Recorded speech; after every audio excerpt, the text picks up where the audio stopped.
Good morning, dear students. How are you? I hope you all will be fine. Last month मैंने जो भी videos आपको send किए वो आपने देखे होंगे।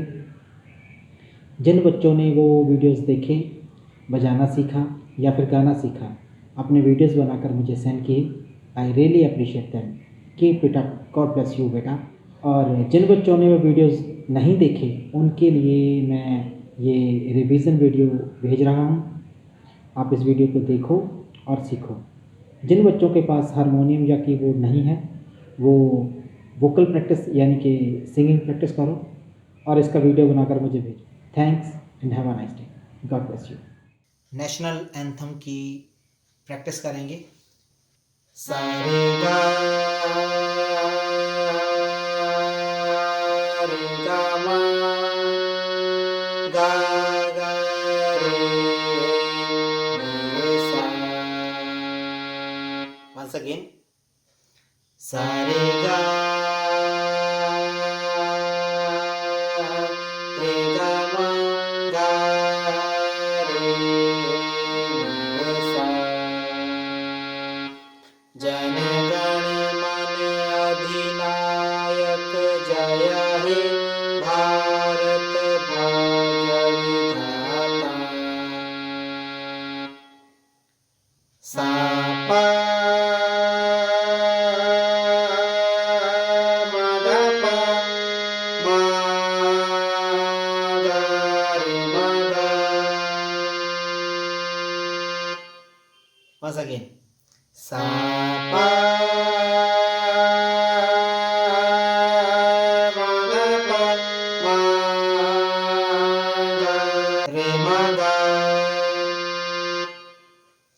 पंजाब सिंध गुजरात मराठा द्राविड़ उत्कल बंग।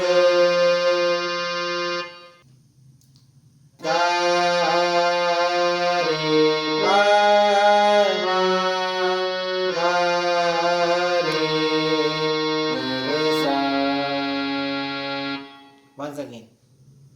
गा रे पा मा गा रे रे सा। विंध्य हिमाचल यमुना गंगा उच्छल जलधि तरंग। सारे गा रे गा मा गा मा पा मा गा रे मा गा। Once again. सारे गा रे गा मा गा मा पा मा गा रे मा गा। तब शुभ नामी जागे तब शुभ आशीष मांगे। गा रे रे सा। Once again. गा रे रे सा। गाहे तव जय गाथा। पा मा गा पा मा गा रे मा गा। Once again. पा मा गा पा मा गा रे मा गा। जन गण मंगल धायक जय हे भारत भाग्य विधाता। नि नि सा नि ध नि पा पा धा। Once again. नि नि सा नि ध नि पा पा धा। जय हे जय हे जय हे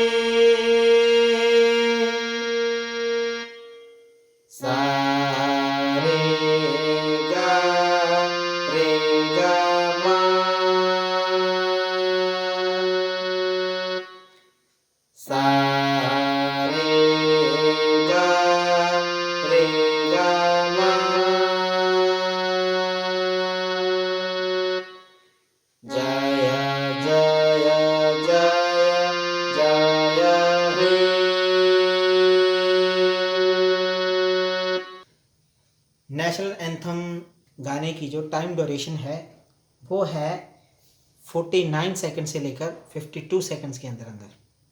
सप्तक, शुद्ध स्वर, कोमल स्वर, तीव्र स्वर और अचल स्वर के बारे में जानेंगे। किसी भी राग में, किसी भी गीत को, किसी भी कविता को धुन में लाने के लिए, उसकी कॉम्पोजिशन बनाने के लिए शुद्ध, कोमल, तीव्र और अचल स्वरों की जानकारी होना बहुत ही ज़रूरी है। सबसे पहले सप्तक। 12 स्वरों के समूह को सप्तक कहते हैं। यहाँ से यहाँ तक ये एक सप्तक है। 12 स्वरों के समूह को सप्तक कहते हैं। जैसे कि अगर आप यहाँ से काउंट करते हैं 1 2 3 4 5 6 7 8 9 10 11 12, 12 स्वरों के समूह को सप्तक कहा जाता है। इसमें 7 स्वर शुद्ध होते हैं। सा, रे, गा, मा, पा, धा, नी, सा। सप्तक 3 तरह के होते हैं। मंद्र सप्तक यानी कि लो ऑक्टेव, मध्य सप्तक यानी कि मीडियम ऑक्टेव और तार सप्तक यानी कि हाई ऑक्टेव। और हर ऑक्टेव में, हर सप्तक में 12 स्वर ही होते हैं। उसके बाद आते हैं शुद्ध स्वर। बिलावल थाट के 7 स्वरों को शुद्ध स्वर कहा जाता है। हम संगीत का आरंभिक अभ्यास यानी कि बेसिक प्रैक्टिस इन 7 स्वरों पे ही करते हैं। सा, रे, गा, मा, पा, धा, नी, ये 7 स्वर शुद्ध हैं। उसके बाद सा दोबारा आ जाता है। उसके बाद आ जाते हैं कोमल स्वर। वो स्वर जिनकी आवाज़ शुद्ध स्वरों से कम होती है यानी कि लो होती है, उन्हें कोमल स्वर कहा जाता है। जिस तरह से सा, रे, इस रे से इसकी आवाज़ कम है तो ये कोमल रे है। उसके बाद आता है सा, रे, गा, इस गा से इसकी आवाज़ कम है तो ये कोमल गा है। उसके बाद मा, पा, धा, इस धा से इसकी आवाज़ कम है तो ये कोमल धा है। उसके बाद पा, धा, नी, इस नी से इसकी आवाज़ कम है तो ये कोमल नी है। कोमल स्वर 4 होते हैं। उसके बाद तीव्र स्वर। जिन स्वरों की आवाज़ शुद्ध स्वरों से ज़्यादा होती है यानी कि शार्प होती है तो उन्हें तीव्र स्वर कहा जाता है। जिस तरह से रे, गा, धा, नी कोमल स्वर हैं। उसके बाद रह जाता है माँ, तो ये माँ है।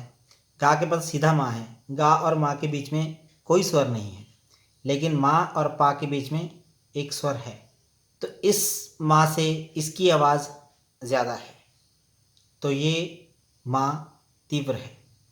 तीव्र स्वर सिर्फ एक होता है, वो होता है माँ। उसके बाद आते हैं अचल स्वर। वो स्वर जो हमेशा शुद्ध रहते हैं, जिनका ना तो कोमल स्वर होता है ना ही तीव्र स्वर होता है, उन्हें अचल स्वर कहा जाता है। जो स्वर अपनी जगह से नहीं हिलते उन्हें अचल स्वर कहा जाता है। जिस तरह से सा और पा, इनका ना तो कोमल स्वर होता है ना ही तीव्र स्वर होता है तो इनको अचल स्वर कहा जाता है। ये 2 हैं, सा और पा। जब हम पूरी सरगम के बारे में लिखते हैं तो हम सा, रे, गा, मा, पा, धा, नी लिखते हैं, लेकिन जब हम 1 या 2 स्वरों के बारे में लिखेंगे तो हम स्वरों के पूरे नाम लिखते हैं। स्वरों के पूरे नाम हैं षड्ज सा, ऋषभ रे, गंधार गा, मध्यम मा, पंचम पा, धैवत धा, निषाद नी। ये स्वरों के पूरे नाम हैं। अब अगर हम सिर्फ रे के बारे में लिखेंगे तो वहाँ पे हम रे की जगह पे ऋषभ लिखेंगे। किसी भी राग को, किसी भी गीत या किसी कविता को धुन और लय में बांधने के लिए शुद्ध, कोमल और तीव्र स्वरों के बारे में जानकारी होना बहुत ज़रूरी है। आप इस वीडियो को देखिए, शुद्ध, कोमल और तीव्र स्वरों का जो डिफरेंस है वो जानिए।